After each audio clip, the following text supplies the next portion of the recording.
Thank you again for joining the Q&A webinar on subcontracting opportunities with Norcal Ptac. We want to give you a huge, let me start my video here. We want to give huge thanks to Mona Carlson from the Nova Group, as well as Donna Fraser from the Dutra Group for partnering with us for this and offering to dedicate their time today. Unfortunately, due to circumstances out of her control, Donna was not able to join us today. So Mona has been generous enough to cover the Dutra Group portion of the presentation. Huge thanks to Mona for stepping in. Before I turn it over to our excellent panelists, I do want to say just a few words about our program. My name is James Forrest. You can see me here as well. I'm the program coordinator for the Northern California Procurement Technical Assistance Center, otherwise known as Norcal Ptac. We have two of our procurement specialists, Christina Jones and Mary Jo Juarez, joining us today. Hi, guys. We are a and as I mentioned, Mona Carlson and Donna Fraser are represented here. Donna is not here today. So we are a nonprofit program. We're grant funded. We're set up to provide free assistance to help small businesses succeed in the government marketplace. We're hosted by the Humboldt State University sponsored Programs Foundation up in Arcata, California. And last year, we actually helped our clients win more than $268 million in government contracts. We provide three basic core services, all of which are free to utilize.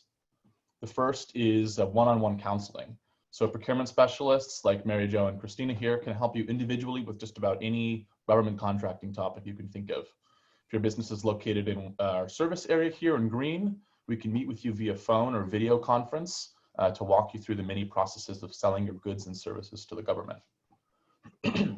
Second, we offer regular in-person, typically, but not now, and virtual workshops like this one on government contracting topics. These are open to anyone to join from anywhere. So you can check out our website at norcalptac.org/calendar. You can also find that at the bottom of the slides here to find more upcoming events, and we've got plenty upcoming this summer. Third, we can set our clients up with a free bid matching service, which is really cool. It gives you daily access to federal, state, local, and even prime contractor opportunities like the ones we're going to talk about today. With this tool, you'll be notified when a bid request is posted that matches your desired criteria that you're going to work out with your procurement specialist. And then you can stay on top of the opportunities made available to you. So all in all, you can apply for Norcal Ptac services if you're in one of these 15 counties. All you have to do is visit norcalptac.org and click on the Apply Now button on the page banner, follow the instructions through step 7 and hit save. If you've ever worked with a Small Business Development Center, an SBDC, in this northern region of California, you should instead email us at info@norcalptac.org at the bottom here, and we'll send you a special link to apply. It's a slightly different application process. And here's a note that's important. Many of you are probably joining from out of the area, outside of these counties. That's totally fine. We want you to be here. We also want to let you know that we're just one of 94 Ptacs across the country. So almost 100 different centers, each operating autonomously. If you're not in one of these counties in green, we encourage you to look up and apply for your local Ptac. We all offer the similar basic services. So hopefully there's one in your area that will be able to serve you. To prevent noise interference, there's just some housekeeping items here. You are all started off muted today during the webinar. If you have any questions during the presentation, please enter them into the Q&A chat feature, not the chat feature, the Q&A feature. It's a little bit confusing, but we will answer your questions. We have plenty of time after the intro presentations, so we'll get to them. And like I said, once again, we're recording this session and we have the slide deck. We're going to send out links to both of those things after we finish things off today. So with that, I'm going to hand it over first to our Norcal Ptac procurement specialists, Christina Jones and Mary Jo Juarez, to lead things off. So thank you guys so much. Thank you, James. Good morning. My name is Christina Jones. As James mentioned, I'm the Senior Lead Procurement Specialist with the Norcal Ptac. And I just want to talk to you a little bit briefly on a topic that I will be covering next week, July 16th for webinar. And this is going to be the do's and don'ts of teaming and joint ventures and teaming. So a relevant topic, something that fits right in with what we're discussing today. What we're covering today is actually going to go into specific detail with two of our primes on how they prefer you to do business with them. So what we'll be covering though next week in the webinar is, general teaming and subcontracting information. So just to give you a highlight of what we'll be covering, teaming and subcontracting overview, what are teaming agreements and subcontracts. We'll talk about the benefits of teaming, which you'll hear, I'm sure, some of those today, many of those. How to select a teaming partner. And then we'll get into more of the nuts and bolts and talk about negotiating teaming agreements and subcontracting. Subcontracting versus joint venturing. What's the difference? And then we'll talk about the SBA's Mentor Protege program, a little bit about how that can benefit you and how it works. And then finally, some tips on how to avoid disputes. So that's a highlight of what we'll be covering. That'll be on July 16th. That'll also be on the closing slide if you want to find out more about how to register for that event. And with that, I'll turn it over to Mary Jo. Okay, thank you, Christina. I just wanted to take a quick moment and welcome everybody and stress how important this webinar is. So often in our counseling sessions, we emphasize to our clients the importance of working with a prime contractor prior to going out on your own as a prime contractor yourself. And these prime contractors that we have in our webinar today, I've worked with them for a number of years. They actually walk the talk and believe in small businesses and do their best to help small businesses be successful. So with that being said, I'll turn it over to Mona. Thanks, Mary Jo, and thank you, James and Christina, for inviting me. It's very, I've been waiting to do something in this area. Let me first introduce myself a little bit. Can everybody hear me? I hate speaking to a screen here. James, can I get a thumbs up? I can hear you just fine, yeah. Okay. And if you want to go to my slides, that would be great too. Or are we doing just introductions?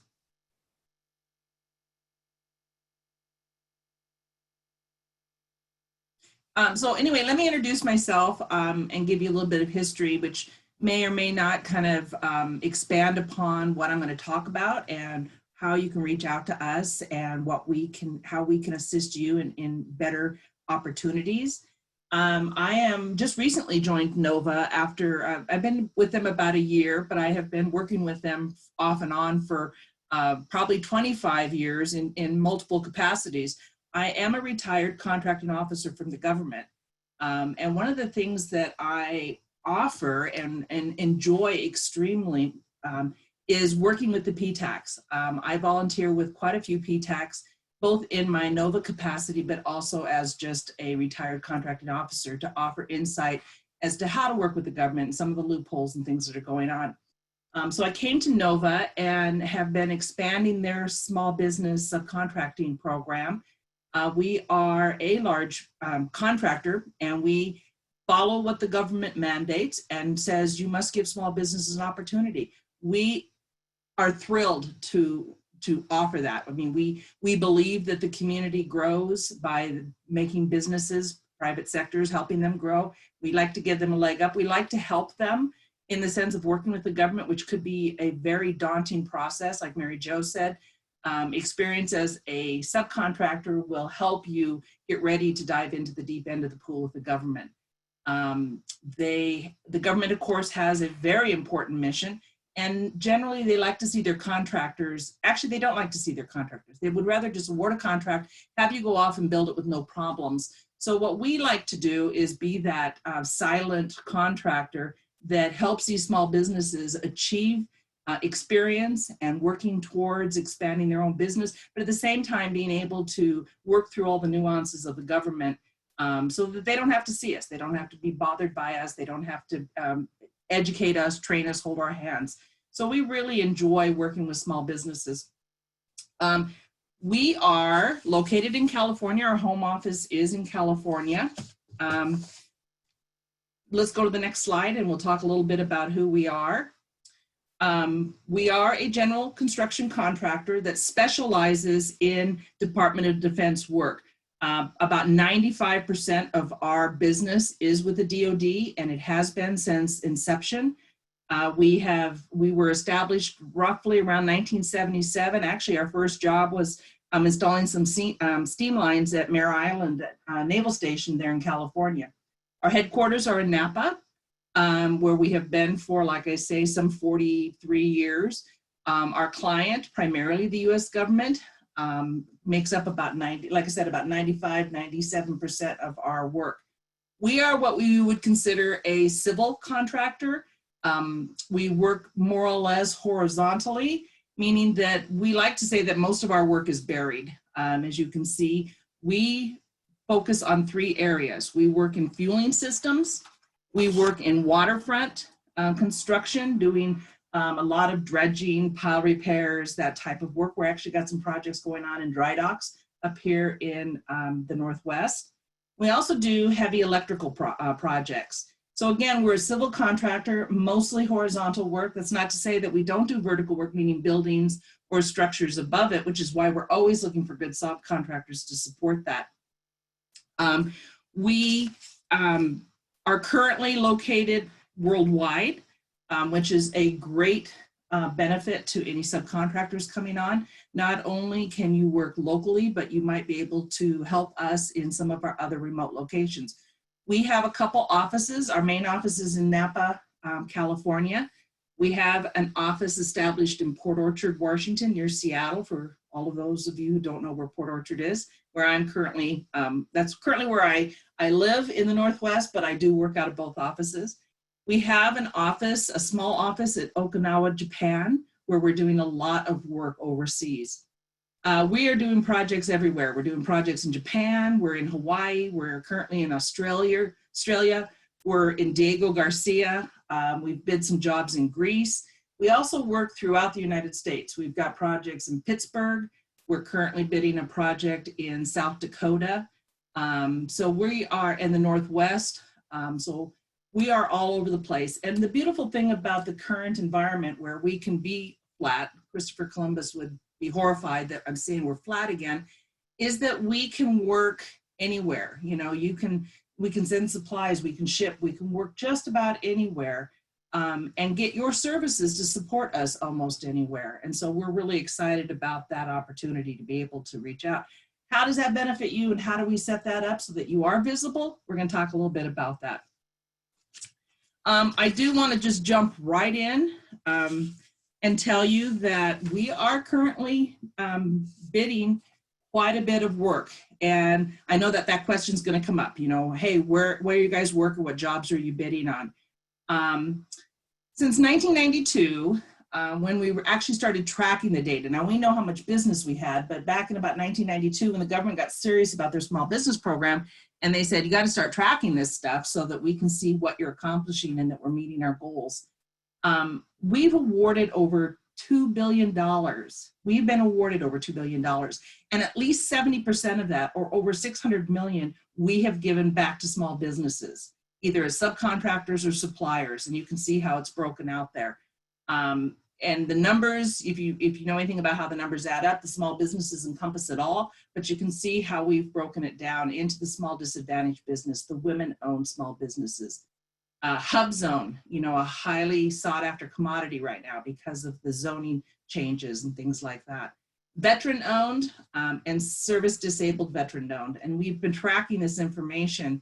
You notice that the veteran-owned information's only been really tracked since 2003 when the program was really initiated, and we're well on our way to giving a lot of money and through subcontracts or suppliers to the veterans and to the service-disabled veterans. But with that being said, of course, we are currently bidding. We're going to just jump right to what you guys want to know. You know, thank you for your service, Nova, but what are you bidding and how can we support you?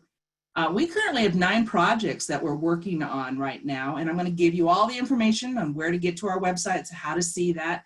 But we, again, have this very versatile group. We have 2 projects in the Northwest that we're bidding right now. We have 3 in California that are going on. It's kind of a hot commodity for us right now, being back in California, which of course the work kind of ebbs and flows, but we are actively pursuing three projects right there that we are very confident that we are a viable contender. We have a MAC contract, and for those of you who don't know what a MAC is, it is a multiple award construction contract. And that's probably something, if you don't know, you want to work with your Ptac to figure out who are your MAC contractors. Let's go back there we go, okay. MAC contract is going to be a multiple award construction contract. In the case of Diego Garcia, we have like 4 or 5 bidders. The government actually solicits all of the work through those 5 bidders only. They don't advertise. So it's very important for you to work with your Ptac, who's going to work with your local contracting officers and tell you who those MAC contract holders are. So we hold a MAC contract in Diego Garcia, and we've been bidding, I would say, 2 or 3 projects. Well, I would say probably 9 or 10 a year. I mean, we actually have 2 or 3 going at all times. There's a lot of work going on over there. So we will advertise those and let you know that they're open, but again, they don't get advertised on FedBizOps. So you want to start establishing these relationships, figuring out how to track down people that hold these MAC contracts or that the government is soliciting work through so that you can find out how to get to those people. And we're one of those people right now in Diego Garcia. We have a MAC contract in the Northwest. The NAVFAC Northwest does about 95% of their construction contracting, up to $99 million through 5 or 6 contractors. We have a waterfront MAC contract. So we hold multiples, and we want to establish that relationship, which is how I'm going to tell you and why I'm going to talk about how to get registered with us.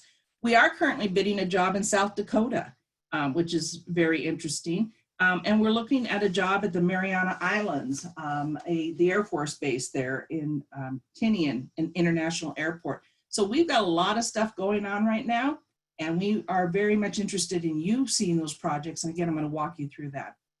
Let's go to the next slide. Let's make sure I haven't lost track of where I am. Now you want to know, and again, what are you bidding and what kind of work are you looking for? I'm sure you're all familiar with NAICS and what your NAICS or category is. You can have multiple ones, and I'm sure your Ptac can help you that. We talk about that a little bit later. These are the types of NAICS or the subheadings that we usually look for. A lot of utilities. Again, we do fueling systems, we do waterfront, we do electrical. So all of the utility systems are things we are looking for subcontractors to help us with. General construction, 23, category 23. Again, a lot of earthwork, a lot of moving dirt, a lot of installing utilidors, things like that. We do manufacturing. If you actually visit our website, which I'm going to encourage you on both cases, to visit individual websites and figure out what their specialties are. We do manufacturing. We do some ourselves, and we also manufacture other things, but we're always looking for manufacturing, custom-made pieces, steel fabrication, those types of things. Wholesale trades, oh my goodness, we have anybody that can resell anything we are buying. If you can imagine how much we spend in just buying conduit and concrete and dirt and fittings and all kinds of things, even office supplies, that anything that would take to run a major contract for the government or for any private sector in that case, we are always looking for wholesale trades.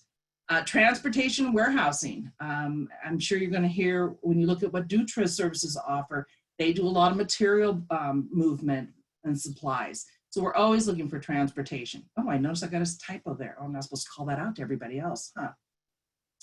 Professional, scientific, and technical services, surveying, engineering, all of those types of things. We even look for shop drawings for, say, fire alarm systems and those types of things. So there's always professional, scientific, and technical services we're looking for. Admin and support, waste management, 56, remediation services. We dig in the dirt a lot. We need a lot of compaction testing, soil testing, As you can imagine, working on any government base, there's certain levels of contamination that we need to check for.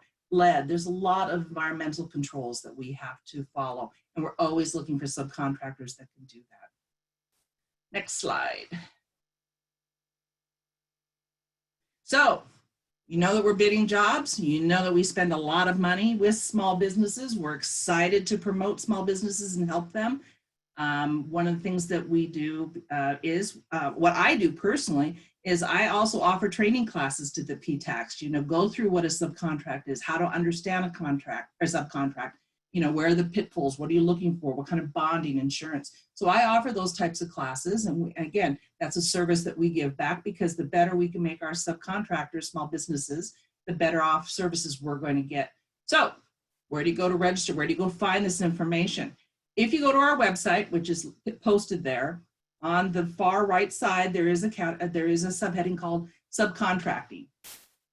Subcontracting then has a couple interesting spots for you, and you should actually start pursuing all major contractors and going to their website and registering with them. I'm going to talk about that in just a minute. But in our case, we have actually set up and enhanced most recently our subcontractor registration. When I talked about how we work worldwide, we have all of these project managers. If I can explain for a moment how we do our work. Government gives a very short time or short window for everyone to do their estimates. Sometimes it's very difficult to get in on the bidding process at the time. We've got 30 days, we've got to turn it around, maybe 45 days, maybe you missed that opportunity. We tend to look in our own database when we're first looking, because you know, we have our database, we have the SAM, we have a few places that we go look, and I'm going to talk about that, but we need to rely on our own database. We want you to get registered with us so that we always have visibility of you. And even though we bid the job, our project managers on the sites actually buy out the job. So we may or may not have identified all of our sources. We may or may not have identified necessarily what we're going to buy yet. We have some general ideas. We've done the estimate. We've worked through it. Now we've got to go back to the project managers who are going to buy it out. This is the first place they're going to look. They're going to look internally to say, who have we used before? Do we have established relationships with them? You know, where are my small businesses? Where are my categories for women owned or hub zone that I'm falling short on my goals? And this is the first place they're going to look. So we've enhanced that program. You can actually go online and register. It goes into a program we have set up, or we've purchased. It's Smart Bid. I mean, we didn't set it up for crying out loud, but we actually have enhanced the registration program to fit for us. If you register with us, then you're going to be sent a questionnaire. And this questionnaire is very important. It's a pre-qualification type format. Dutra has actually in their slides is giving you the form, and we're going to talk about that when we get to Dutra's. We're going to pre-qualify you. It's very important for you to know what NAICS you are qualified or you are servicing, what your small business size standard is based on that NAICS. And I do caution you that your NAICS you can have multiple NAICS, and those size standards may vary from NAICS to NAICS. In some cases, we have a business that under one category is considered large, but under another category, they're actually considered small. So we pre-qualify you to make sure that we are getting the points for helping you, and that we're actually spending money through the small businesses. We get credit for helping you, but we get joy out of encouraging businesses to grow and help them assist. So you go and register, you go in our website, you'll get a questionnaire. Now, the first thing that we're going to probably do is also send you an email and say, can you send us a capability statement?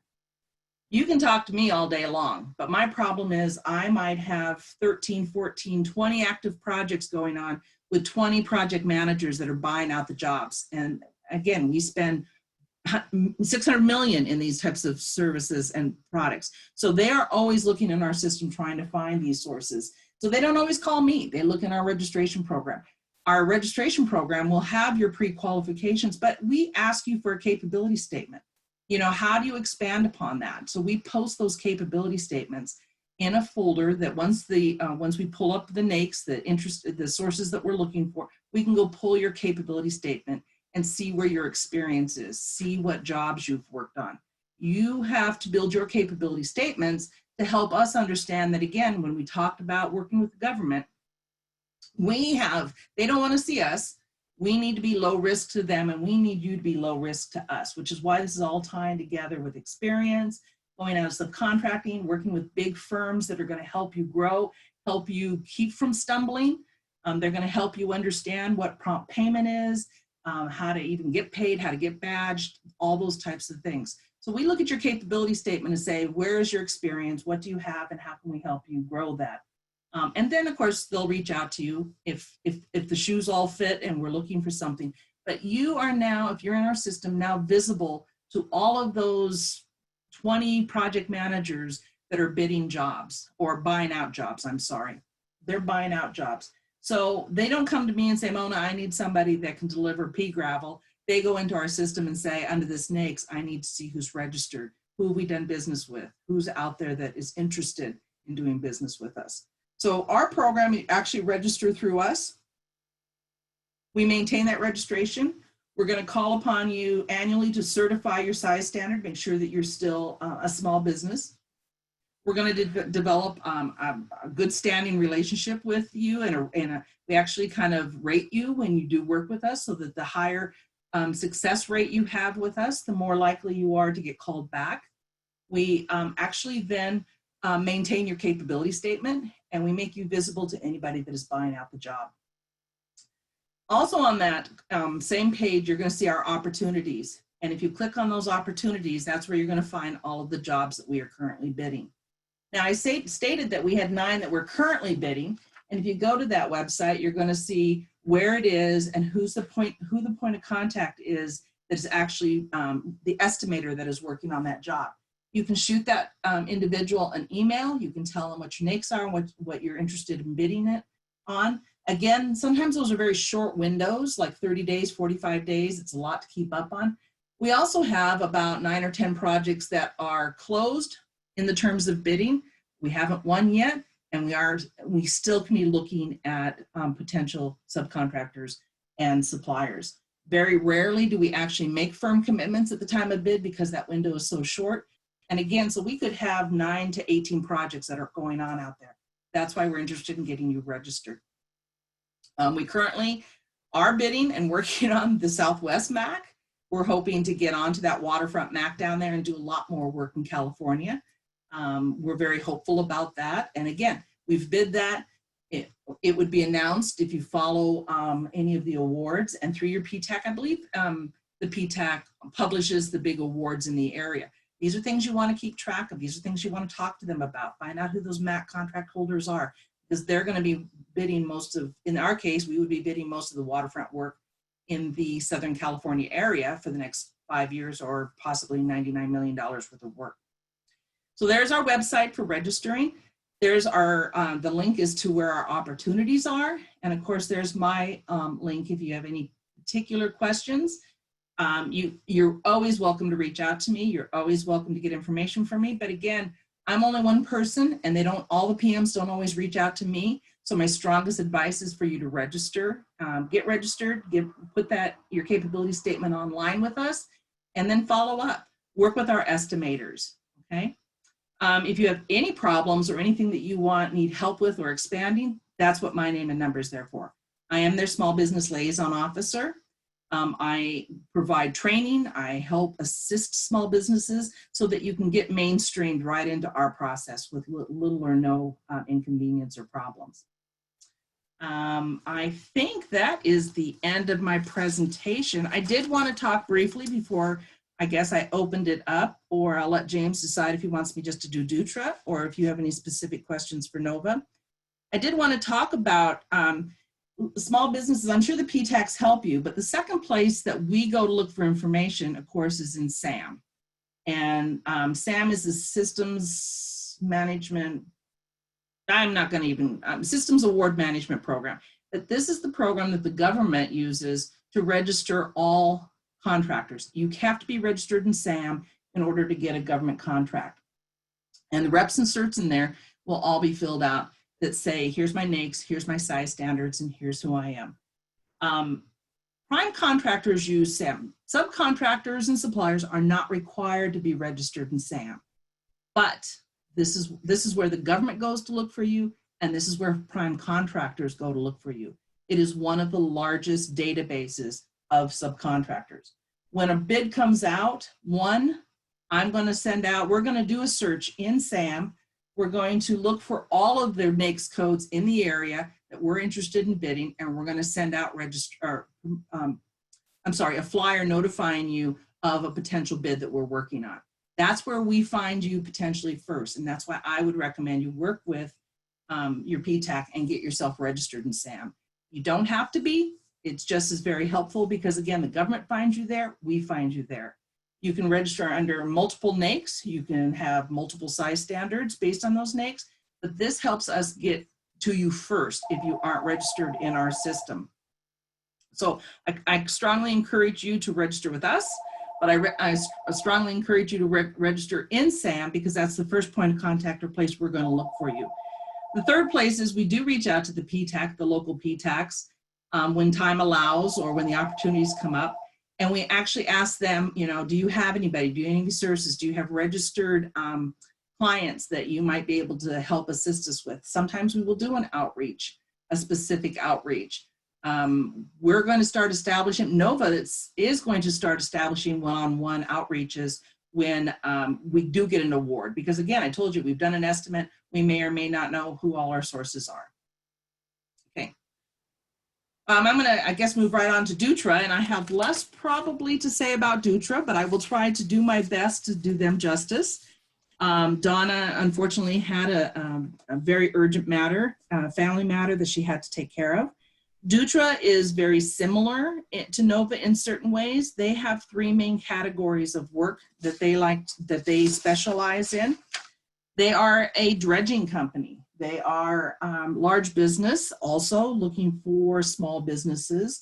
I don't have their numbers as to how much they have done, but I can guarantee you that based on the government standards, it's pretty comparable to what NOVA has done.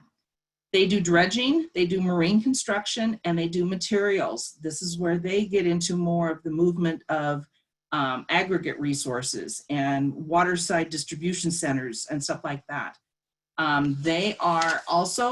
They've been doing dredging for over 100 years. The company itself is really similar to NOVA's. They were established in '72 and have been going strong ever since. They are a California firm also. So, you know, yay for the California firms, but they also do work pretty much worldwide. You can go to their website and actually see all of their projects and all the locations they're currently working at. You want to go to their next slide? Donna has also provided a list of all of the NAICS that they also look at. Now they specialize a little more in dredging, remediation, tug and harbor services. They do a lot of welding and steel work. Again, they've also looking for electrical 23, which is again construction, general construction areas, specialized construction, fencing, trucking, landscaping, demolition, dredging, safety and traffic controls, and again, all products and services related to that. If you're a supplier, you know, that provides any of the material or equipment that goes into any of those categories, they're looking for you also. If you go to their website, you will also see, and again, a common theme here is that when you start to get familiar with your large businesses, you'll start, and you visit their website, you're going to see that they do also have opportunities tabs.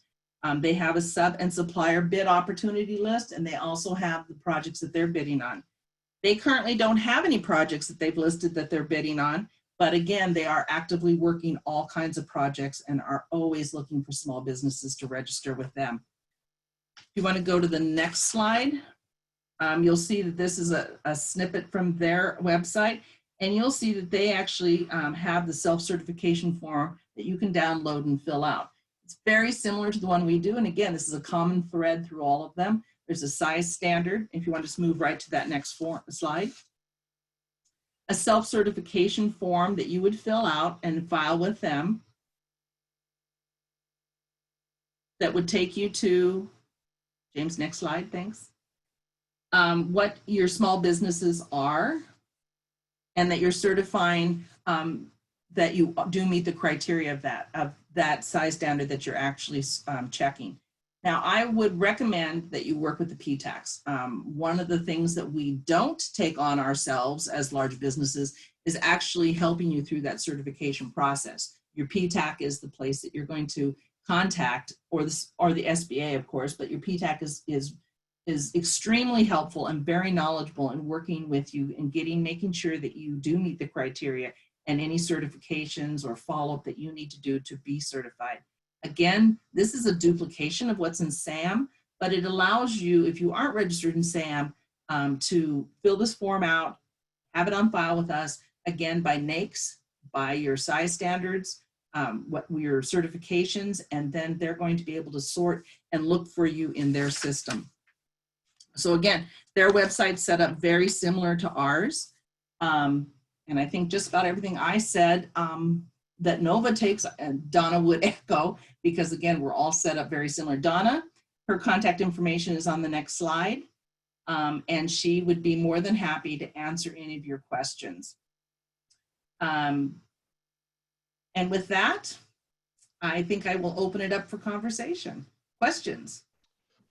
Thank you so much. Appreciate that, Mona, and thanks for covering for Donna. Oh, no problem. Absolutely. I just wanted to get a couple housekeeping items out of the way. At least one person has mentioned that they're unable to see the answers to their questions after they've apparently been answered. There are two options we have to answer questions. I can either type a question, type an answer, or I can click answer live. I have answered 6 questions by typing them out. So if folks can't see those answers, you should be able to see 5, maybe 4 of them. If you can't see those, do let us know. That would be an error. You should be able to see those answers. And once again, yes, everyone will be receiving video and the slide deck from today's presentation. If you're having some sort of technical issue, you can chat the panelists directly, and so we can put the questions in the Q&A. If you have a question for a specific one of our panelists, do indicate that in your question. That way we can be pretty clear about who you want to answer it. Of course, that's fine if you don't have someone in mind. We'll just sort of sort it out ourselves. So we're excited to do this. Before I turn it over to the Q&A, I just want to talk about some upcoming events that we have.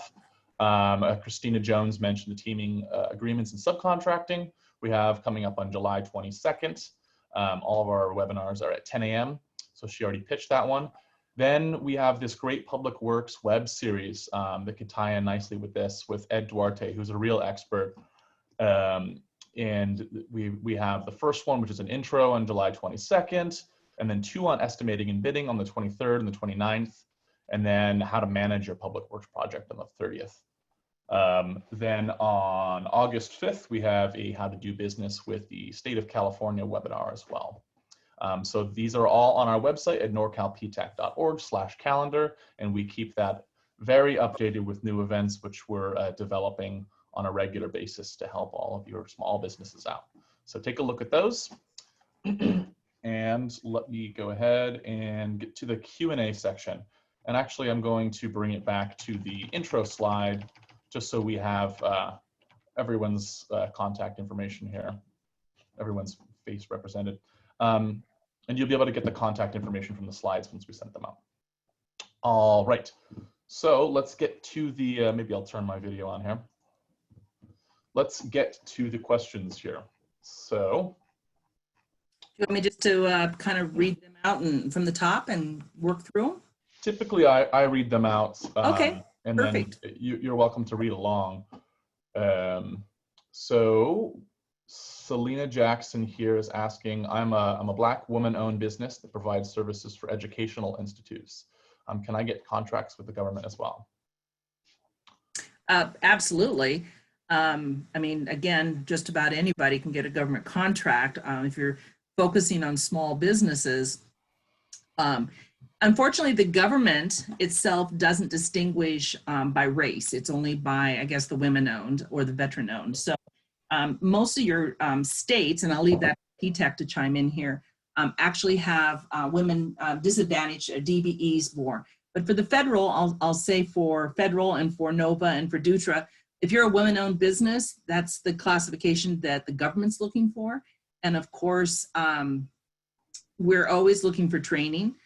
We are more less likely we are going to require your services, but we may have a need for you at any one time. Maybe not on the project, but as a company also. So we do manage as a company, but I would highly recommend that you register with us. It has a lower probability, but that doesn't mean that it's not. So I would encourage you to register, but I'll leave that to the Ptac to maybe offer you some advice as to where they might be able to direct you.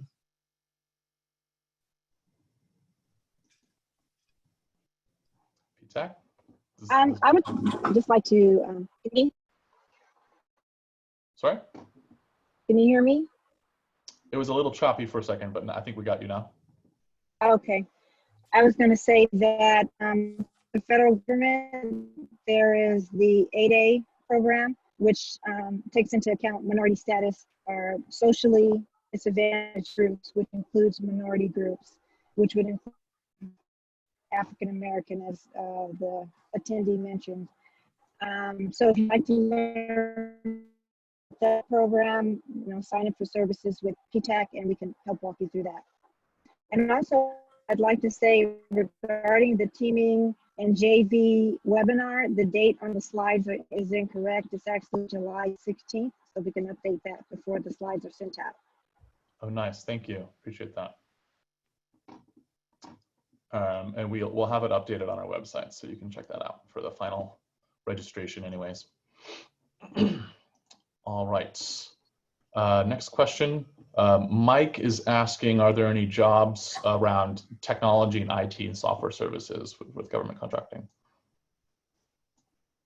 I will always take the first cut at it for Nova and for Dutra, and answer that even though we are construction firms, if you're talking specifically with us or about us, yes, we do sometimes have technology and IT or software services. Construction, sometimes some of the systems that go into the fueling and the operations require that. So again, that's something we would be looking for. We also buy services just to manage our company. And of course, that involves IT and software services all the time. So it may not be a project specific, but it could be something that our company is looking for. And we always go to small businesses first. Okay, and with the Ptac, yes, there are many, many opportunities with IT, everything from specialized programs and equipment all the way down to providing help desk services. So if you're not a Ptac client, please become a Ptac client, and we'll get you a counselor and we'll help you find those opportunities and to be ready when those opportunities happen. Absolutely. Thank you. Someone's asking, does Nova Group do any work in Washington, D.C.? We don't currently. Pittsburgh is about as far east as we are currently, but we have done work on the East Coast and in that area. So we're always looking. We don't currently have anything that we're actively bidding or actively working, but we are always looking. So yes. All right. And as I'm reading through the questions, a lot of the questions are specific to one niche industry. I may skip over some of those. We'll kind of see. Looks like someone raised their hand to speak, so I am going to see if I can grant speaking privileges here. Where's 1 second?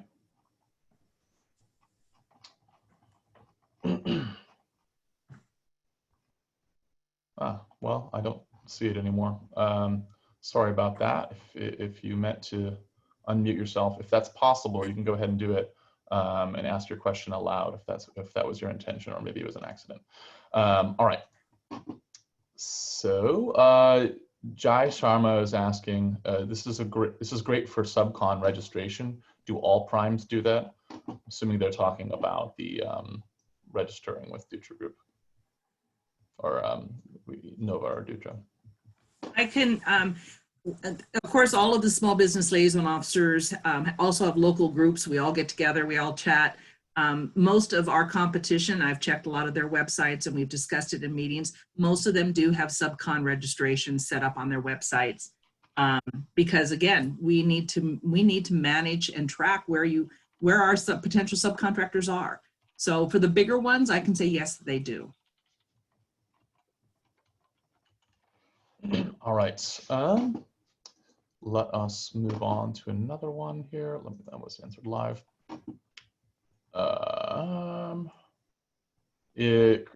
Krishna Shari asks, is this only for civil contractors? Do you have subcontracting opportunities for software services? So this is a similar one from the IT question. I think that was already answered.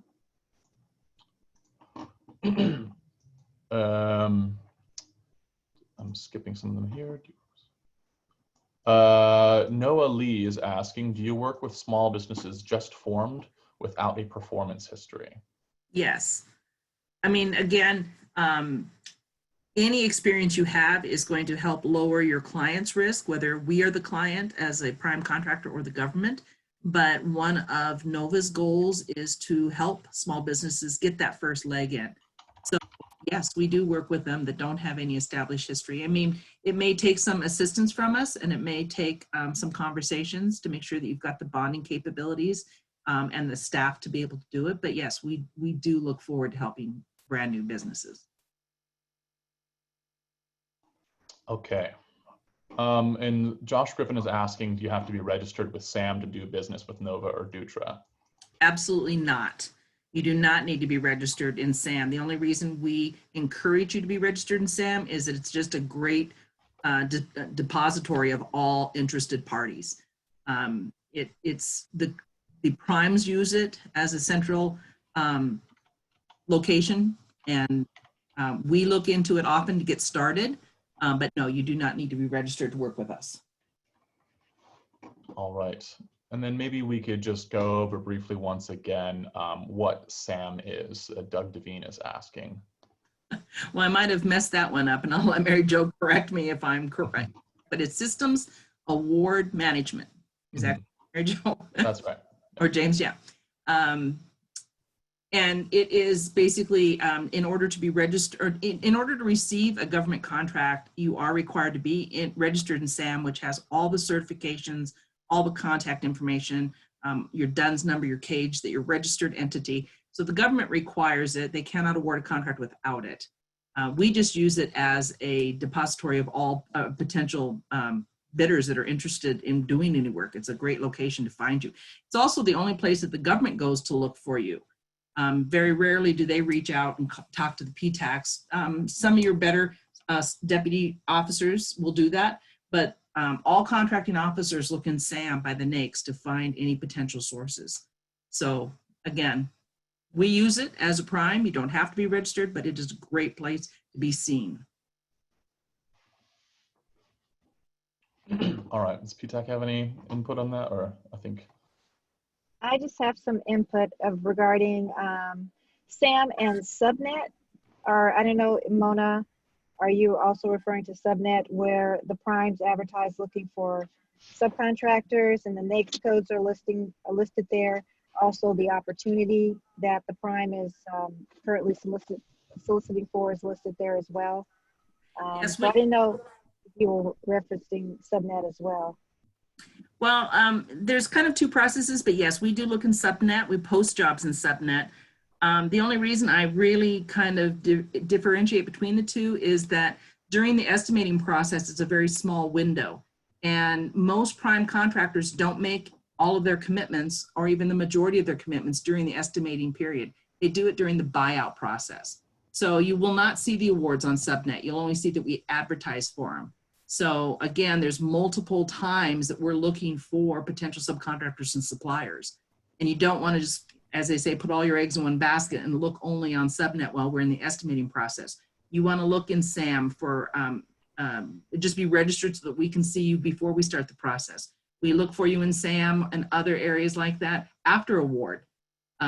We also would see, you can also see that in FedBizOps, which is no longer FedBizOps, it's beta.sam. Or yeah, so there's lots of places that we look, or you can be registered. My strongest recommendation here is that the estimating process is a very short window, and we don't make all our commitments there. So you want to be reaching out to us even after award, you know, or even if you don't see us out currently working on a job, because we're always looking for sources. We always have active work. And those are just some recommendations on how to always be seen, regardless of whether there's an active job out there. Also, do you use dynamic small business search? We do. Okay, that's something else that we always encourage clients when they register on SAM to make sure their dynamic small business profile is complete, listing references, keywords. It transfers over, of course, a lot of the information from SAM, but that's, you know, another area that I know that contracting officers would also look at. Both contracting officers and, again, prime contractors. And we actually, up here at our local Ptac, we actually offer or have done a class where we call those searches and actually look up your name. If you have blank information and there's 10 other people in line that have given good information, good descriptions, good qualifiers, you're going to be overlooked. So yes, I strongly encourage you to work with your Ptac to get your best face forward, you know, on SAM and into small business, so that you can be seen and be seen well. Absolutely. And similarly, we have a question from Kiki Flynn, is asking, they have registered accordingly as a newcomer. It's the best place to start with a local Ptac, or what? And we would just reiterate that there are 94 Ptacs across the country. I'm not sure which region you're in, Kiki, but Ptacs in general are happy to help out any small business that's looking to get into government contracting. And if you're in our service area, you can reach out to me directly with the contact information at the bottom of the slides. We'd be happy to help.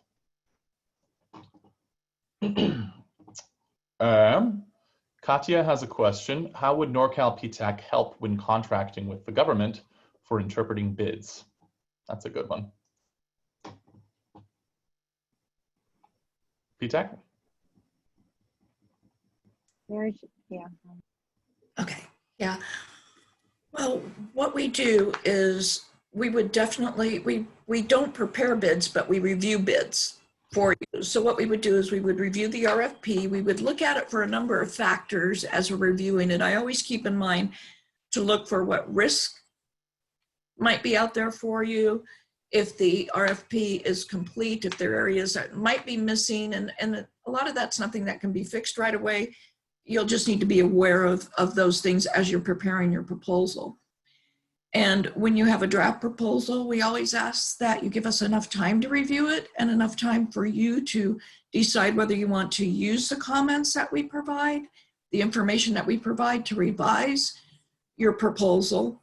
So, and that can vary.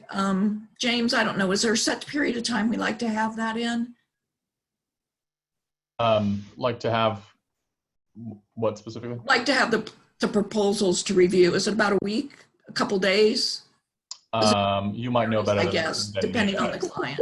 I'm not too involved in the client sessions, as you know, so. Oh, good heavens. Okay, I thought we had a standard here. A lot of it for me personally, I'll speak about me. A lot of it for me personally, if you're my client and I've been working with you on a constant basis and I know that you're going to be preparing a proposal, I can go in, I can review the RFP, I can kind of talk to you as you're doing the preparation, help you set up the outline, to help you set up the format to make sure it matches, and then review your words and whatnot. Price, I'm not really good at personally. Pricing is something that you need to do, but I can kind of coach you through the general things that you need to be looking at. But of course, pricing is always an individual business decision. So definitely, we are willing to share our expertise. We're willing to share what we know in order for you to get the best proposal out there that you can. Thank you, Mary Jo. All right, Ranjit is asking, can we connect with other small business representatives who are on this call? This way we could explore possible partnership opportunities. I will just say that we're not going to share the contact information for folks that have registered for this webinar. But if you do work with a Ptac, they can assist with doing market research and how to network to find other small businesses, because there are partnership opportunities, of course. Do anyone have anything else to report on that? So how to best ways to connect with other small businesses? The only thing I would offer is outreaches. Here in the Northwest, we do, you know, an alliance where you can meet and greet with a lot of other people. Gold Coast. We also encourage you to go to, if you're really interested in a job or making those connections, is start attending some of the site visits that are listed on the jobs, because a lot, I used to work for the government and would watch the people just, all they really did, they didn't really want to hear me talk, they really wanted to talk to each other. So any of these opportunities are great places to meet other interested parties and to form these great partnerships. And again, your Ptac can help direct you there. That's why I volunteer with the Ptacs, and that's why we love them. They're a great source of getting you to those events, getting you those outreaches, you know, making those connections. But there's hundreds of them, hundreds of possibilities. Thank you, Mona. Jai Sharma is asking, on Cal eProcure, on open bids, how do subcontractors apply? For example, our firm can do 20% of the work, but not the entire job. There isn't a way to tell who the prime is. Any recommendations to work around this, please? Anyone is available to answer that. I'm not familiar at all with that process. So I unfortunately don't have an answer. Could you repeat the question, James? I'm sorry, I think I missed some of it. Sure. Let me scroll down here.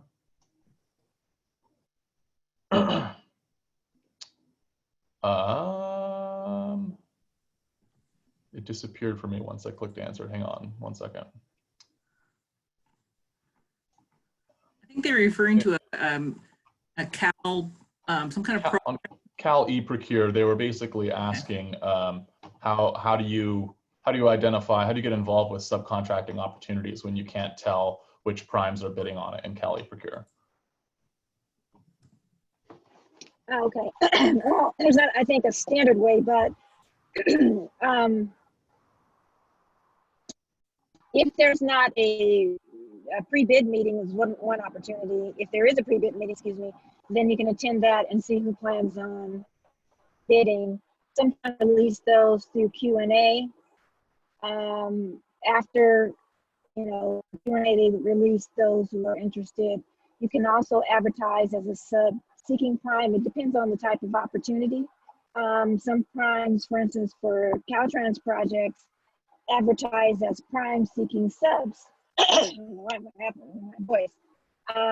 So there's a number of different ways, but we could, you know, depending on the opportunity, we can definitely walk you through that specific situation as a Ptac client. All right, thank you. And thanks to Jai Sharma for the question. Does Nova or Dutra use staffing companies for their projects? Candice Dawson is asking. Not generally, but I would say that as of late, we have gotten more jobs than we actually are staffed for, and we have reached out. So if you register with us on the web, on the internet and list that, I would make sure that you got to our staffing specialist to make sure that she had your information. So I would say yes, not under a real, not all the time, but yes, under certain cases, we do use staffer companies. Thank you. Noah Lee is asking, what are some of the most popular industrial supplies that the Nova Group procures? Oh, just about anything that's construction related, but as of late, again, we do a lot of electrical work. So fittings, wire, cabling, all kinds of along the line for civil work, you know, fill, pea gravel, supplies. I mean, it's unlimited really. But mostly say we focus on the electrical and the civil work categories. But again, we buy safety supplies, we buy paper pencils, we buy hard hats, we buy environmental controls. I mean, we buy so much stuff that you might be surprised. And Olga's asking, do you do any seismic research, exploration? We don't. I don't know if Dutra does or not. We are construction. We like to think that we build things and not necessarily, we're not a designer and we don't put together plans for that. So now that doesn't mean that there might not be an opportunity on a specific job that might be looking for some upgrades. So again, I would encourage you to register, but it's not a high probability. Okay, great. Okay. Marla Nelson has a question here. Oops, I just clicked it away. 1 second. I just deleted it. Marla Nelson was asking, I live in Las Vegas and I'm a client of a local Ptac here. However, I have clients all over the country who want me to help them find opportunities and write proposals. Can I join multiple Ptacs to assist them? I can take this one. It sounds like you are working as some kind of consultant to help these clients as well. I'm not sure exactly what your role is. You're welcome to resubmit a question to clarify. But in general, small businesses should be working with one Ptac. So when we get requests for services from out of our service area, unless there's a special instance, we typically reject them and send them to their local Ptac. And that's because counselors in different areas should be able to help you with government contracting in your local area. So the way it's set up with our grant agreement with the Defense Logistics Agency is that it's supposed to be based on service area of where your company is actually located. So in that spirit, I would not suggest joining multiple Ptacs, but you're welcome to reach out to me directly if you think you have a mitigating circumstance. All right, we have a couple participants that raised their hands. Let's see if this works this time. All right, Isaiah Swift, I'm going to allow you to talk. So feel free to unmute yourself and ask a question now, if that works. So, good afternoon. Can you hear me? Yeah, we can hear you. Hi, so I have a question. I have a curriculum workbook, and my target audience is mainly the K through 12 arena, schools, and working with education. Are there any subcontractor opportunities available in that type of field, as far as working with schools, or maybe providing training and consultation to educators?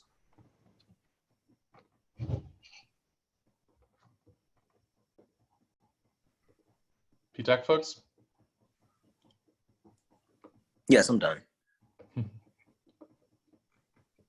Christina, you're muted.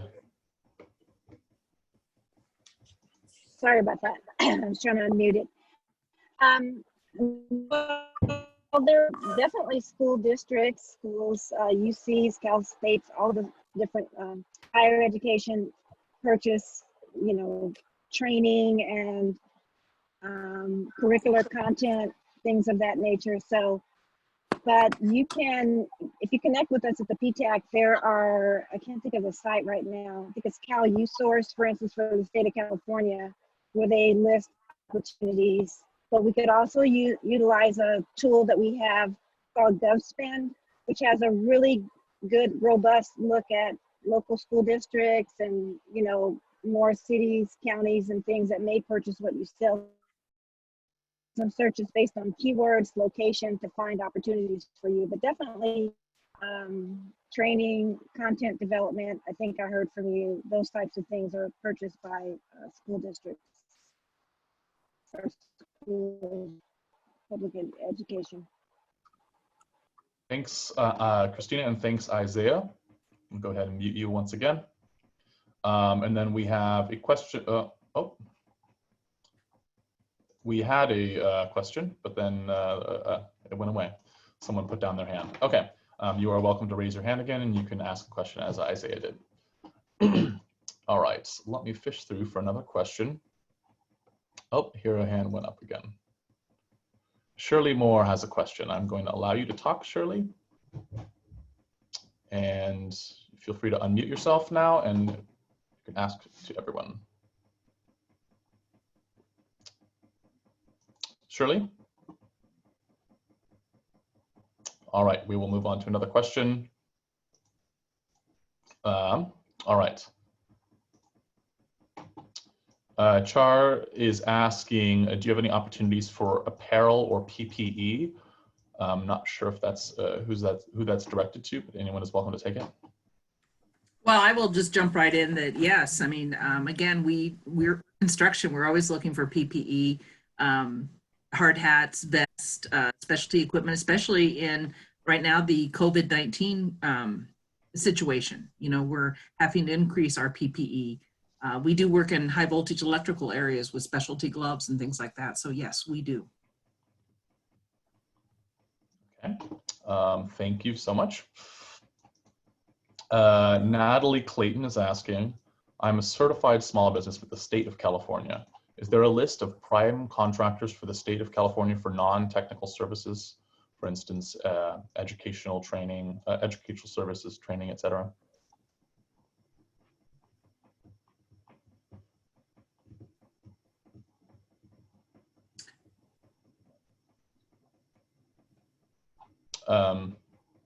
Ptac, anyone? I could just move on to the next question. If Mary Jo, you want to take it?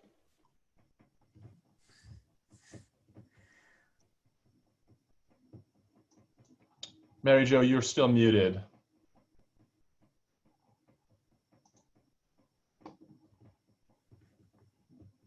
Uh-oh. Okay, I'll jump in because I think she's maybe having a technical difficulty. Sounds like it, yeah. So there are ways for us to get to that information. There's not like one standard list, but definitely we can get to that information as far as, you know, primes that purchase those things through several systems. One of them is the one I mentioned, which was GovSpend, that we, the Ptac subscribes to. It's where we can do some research there. We can also do some specific searches through Cal eProcure, and there's also the state of California has a dashboard that's pretty good at kind of identifying what the top agencies are purchasing. So those are just some of the tools that we could use outside of federal tools, USA spending and so forth. It's depending on what agency you would like to work with. All right, thank you. Leticia Ramirez has a question about woman-owned small business certification. My husband and I started an electrical company, and we incorporated the company, and I own 50%. Do I qualify for the woman-owned small business? This is a good Ptac question. You own 50%. For any certification where you need to own at least 51% of the company, and that's own and control. So, you know, we could talk a little bit more specifically about control, but a lot of times the ownership is switched. Just, you know, we switch it, we're husband and wife. We switch it to the wife, for example, having 51% ownership. But we also need that person to control the business, be the final say in the business. Also, you know, be, you know, responsible for sort of managing the contract, signing the contracts, a whole list of things. Actually, the Caltrans list has a very good on their application list of just things to check off to make sure that you control the business. That actually, to me, can apply to other certifications for federal as well. But just making sure that you own it at least 51% and also you control the business. Great, thank you. Krishna Shari is asking, the GSA vendor training mentions that you have to spend between $80,000 to $130,000 over 6 to 8 months to secure a large contract. Where and how do you need to spend the money? And what are some ways to market to the government?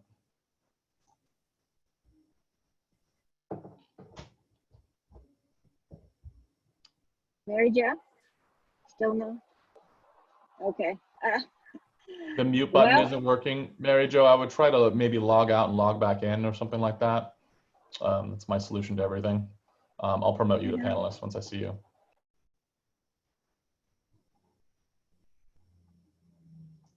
All right.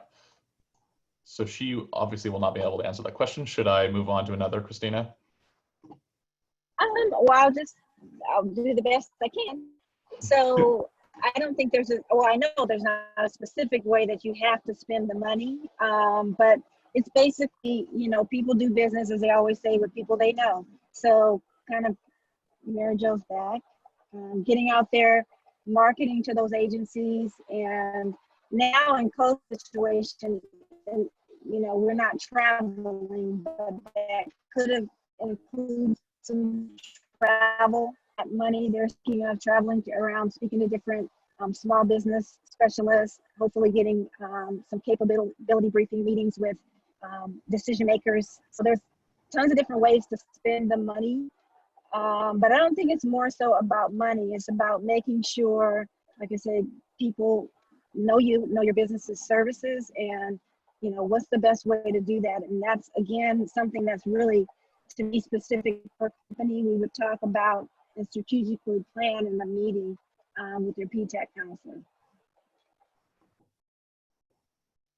All right. And Mary Jo, are you still having issues with the microphone there? Yeah. That unmute button isn't working, huh? Interesting. I'm not, oh, Zoom. You never know with Zoom. But thank you for stepping up there, Christina. Okay.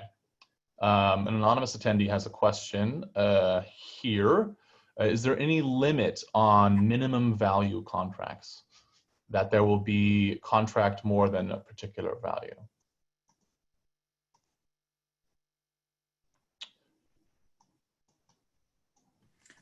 I'm assuming that that's a Ptac question. We have no dollar thresholds. I mean, we track everything. The government requires us to track everything. So if we spend $10 for a hard hat, there is no dollar limit for us. I would agree with that. It would all be tracked in the federal procurement data system with federal government. The state doesn't track, from what I can see anyway. I'm sure they track it internally, but I don't see every dollar that's tracked on the e-skipper system that tracks purchases. But a lot of things, there are some small purchases there. It's just not consistent that every small purchase is tracked there.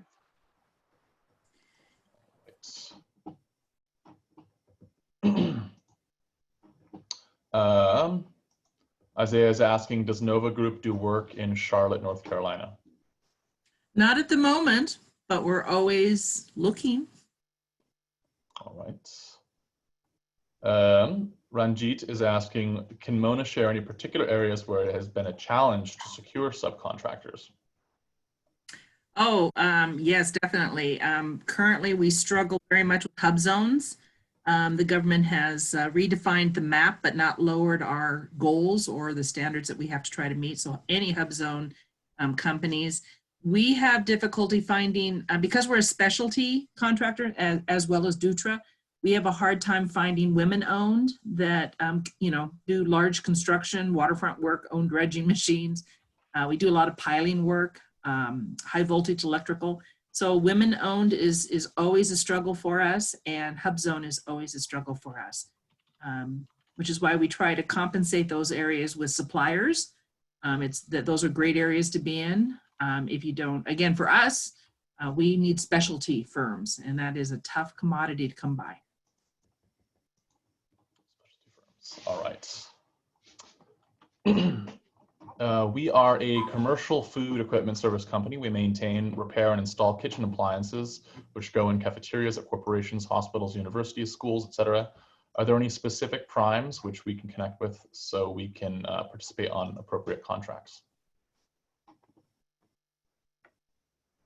I'm just going to go back to the register as a Ptac client, and we will definitely research who buys what you sell. The government buys not everything, but most everything. Some things are not very consistent, but a lot of things are. So we'll research whether it's state, federal, local, cities, counties, and see, what's the best market for you. And James, if I might add, having experience from the contracting officer side of the house, any procurement over $25,000 has to be advertised on the old FedBizOps, which is now the beta.sam.gov, I think. So you can search by NAICS, any opportunities that they have listed. I would encourage you to search by keywords instead of NAICS. Contracting officers often confuse the NAICS. And from there, you can tell who's buying your services for the government. Again, they have to post every job over $25,000. So it could be hospitals, it could be the VA, It could be any of the barracks. So the government, again, just think of them as a large country. They buy everything. And what you just need to do is home in on who's buying. Once you go into Fed Biz Ops or again, my incorrect reference, and start figuring out who the UIC is, your Ptac can help you track down who that is. Is that, the VA? Is that a hospital service? Is that, who is that specifically? And from there, you can start pulling their records. So it's a great search tool, and the Ptac can help you muddle through that. So to recap, you said to research on beta.sam.gov and Yes. research through the UIC. Could you explain what UIC means? UIC is a unit identification code, and it is assigned to each contracting office. And it tells you lots of information. For example, up here in the Northwest, and 44255 is NAFAC Northwest. We know that's construction. The supply centers have their own UIC. So it's identifying the local contracting office. It is the first 6 digits of any solicitation number will tell you which government agency, which government office is issuing that. So often when we're looking for contracting opportunities in there, you want to type in your keywords. It pops up, here's 29 sources for perhaps a refrigerator, that they're buying refrigeration systems or something. And then by the contract number, those first 6 numbers are going to tell you which agency is buying them. And I'm often surprised that the Forest Service will buy something. We had a client that we were working with that was selling training, and we found out that the Forest Service was buying training. So again, you go in, search your next keywords. It'll produce a list of contracts or contract numbers or solicitation numbers, and those first 6 digits will tell you what is what government agency is buying that. Then you can go back in and type in just that location and find out all the jobs that they're actually advertising. So it's kind of a search tool that you kind of got to dig into a little bit, but it's very, very useful because again, anything over $25,000, it has to be posted. All right, thank you. It sounds like at least one person's having an issue with sound. I feel like I might have heard more complaints from folks if there was a widespread sound issue. But I would suggest rejoining the meeting if you're having an issue with sound, with the audio not coming through. Yeah, so I think some of these questions that are asking about very specific industries and whether there's opportunities for them, I think many of these kind of questions have been covered. And the general answer is either reach out to your small business liaison with the desired department, register with your Ptac, of course, and one of your Ptac procurement specialists can help you find it. Do research on beta.sam.gov and things like that, because as Christina Jones mentioned, the government does buy just about everything. Not all the time, but so there are opportunities. So folks that are asking if there are opportunities for IT services, for instance, there are.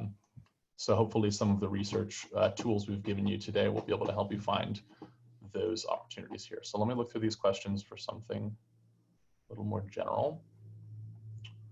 1 second. Christian Devine is asking on Cal eProcure, how do I find jobs that are outside of my city and county? Do I need a specific business license in the city the job is in?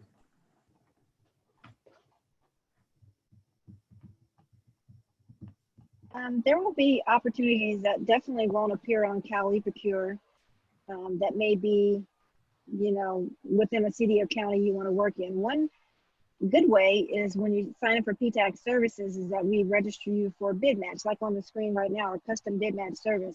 So that's set up based on the keywords and sometimes a few NAICS codes that describe what you sell. And then it'll pull federal, state, local cities and counties that are purchasing your items. So then you can see, even if it doesn't appear on Cal eProcure, others that may be purchasing what you sell. Thanks, Christina. We have a question here from Jai Sharma again. Can a prime add a subcontractor after the fact, meaning after the contract is awarded in the middle of flight? Absolutely. Like I said, we don't have to report our primes. We have to report our primes we have to report our subcontractors into the big usaspending.gov database. But generally, most primes do not commit to most of our suppliers or have to show letters of intent. So most of our actual buyout is done after award, and we can always add a subcontractor. We're always looking for subcontractors and vendors after award. That answered that question. All right. Marla, sorry, not Marla, excuse me. Anna Rickelman has a interesting question here. Anna's saying that her firm is a DGS certified small business of the SB-PW type. It's a public works project. It's not SB designation. It's not an SB designation that's recognized and accepted by all agencies. So she's asking, does the Ptac have a listing of the public sector agencies, districts, et cetera, that accept and recognize the new SB-PW certification? Christina? Not that I know of. We don't retain a specific list, but those agencies, as you know, if you're certified as with this certification, the public works designation allows you to maintain that small business designation because of being involved with public works. So pretty much anyone, for instance, if you went on Caltrans, they have a business opportunity site, and any large primes that are registered there looking for subs, advertising, they would all recognize it. We just don't have one database that I know that you could tap into. But again, I think all the counselors are good at researching and digging in and finding out, again, trying to come up with that list for you. So, I might, if it were me, initially start with GovSpend and look by, certain keywords and look for large, and then search by sales volume and see what are those large contractors, and maybe come up with a list of those that are contracting in California, large primes that may recognize the public works certification. All right, great. Okay, Ajay or AJ is asking, what are the top areas from where we see maximum contracts? I wonder if you mean in general in the government contracting sector, what are kind of the top billed contracts, which industries are there in? That's how I would interpret the question, but. I would just throw out that there is another right. source. Well, the state of California has a dashboard that lists the top 30 UNS. I'm sorry. Can you repeat that? It looks like we may have lost Christina there. Okay. I'll just interject that there's a great website where I mentioned earlier that we have to report all of our subcontracts and who we do business with. It's called usaspending.gov. And when I volunteer at the Ptac, we throw that out as another resource tool, because that will track and tell you where every government dollar has been spent. It'll tell you whether it's construction, it'll tell you by state, it'll tell you by type of service, it'll tell you by product. And it also provides you, once you start drilling down into it and you start finding where all these dollars are spent, whether they be grants or construction or services, it will tell you who your competition is. It'll tell you other potential sources out there. So it's a great database, but usaspending.gov is where the government spends every single dollar, and they report it. And it gives you multiple search capabilities. So by state, by service, even by company. All right. And we'll have one last question here. Is Subnet a part of SAM? Shirley Moore is asking. I don't think so, but perhaps Ptac knows. We use Subnet to post jobs, but I don't think it is part of SAM. All right, thanks. And we're just about out of time here. There were questions that we didn't get to I prioritized questions that could benefit the most folks at once. Like I said, many of you had questions specific to your case, your business. That's perfectly fine. You can feel free to reach out to, if you have a question for Mona, go ahead and reach out to Mona. And even though Donna wasn't here, her contact information is also on one of these slides, I believe. Go ahead and reach out to Donna if you have a question about Dutra, and if you'd like to ask about their procedures and doing business with them. So they are small business liaisons. They're here to help with this exact thing, and we're so thankful to have them here today. And if you have any questions about Ptac, specific questions about whether you qualify or not, or how to apply, service areas, etc., you can reach out to me.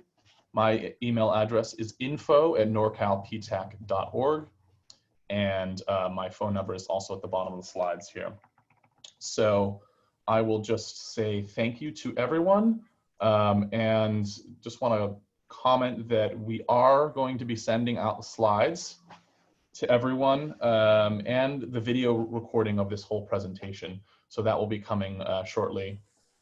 So watch out in your email through Eventbrite. We also will be sending out a survey that we'd really appreciate if you fill out. It's a satisfaction survey letting us know how we did, how you felt about the resources we gave you today. If you could fill that out, it really helps us keep our funding and increase our services for small businesses like you. Once again, thank you so much to Mona Carlson for covering both presentations. It was a huge effort, and we really appreciate you being here. And thanks to Donna Frazier and Absentia, who did her best to be here, but wasn't able to. So thanks again for joining our Subcontracting Opportunities webinar, and have a great day. Thank you.